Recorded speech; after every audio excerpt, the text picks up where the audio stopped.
নাহিদের পাইপারে লিড পেল বাংলাদেশ। জামাইকা টেস্টে প্রথম ইনিংসে 164 রানে অল আউট হয় বাংলাদেশ। জবাবে 1 উইকেট হারিয়ে 70 রান সংগ্রহ করে দ্বিতীয় দিন শেষ করেছিল ওয়েস্ট ইন্ডিজ। টেস্টে পুরো নিয়ন্ত্রণ ছিল ক্যারিবিয়ানদের হাতে, তবে তৃতীয় দিনে স্বাগতিকদের লাগাম টেনে ধরেছে বাংলাদেশ। নাহিদ রানার 5 উইকেট শিকারে 146 রানে অল আউট হয়েছে ওয়েস্ট ইন্ডিজ।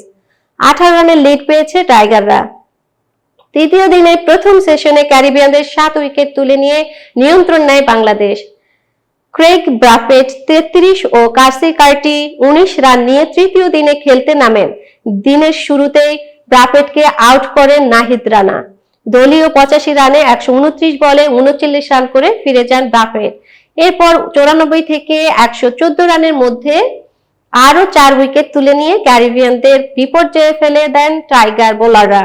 কাবেম হজ 3, অলিক আথানেস 2, জাস্টিন গ্রেভস 2 ও জোশুয়া ডি সিলভা 5 রান করে সাজঘরে ফিরে যান।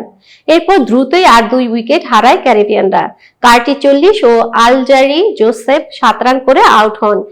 এরপর সামার জোসেফকে সঙ্গে নিয়ে লড়াই করার চেষ্টা করেন কেমার রোজ, তবে দলীয় 136 রানে 15 বলে 6 রান করে আউট সামার।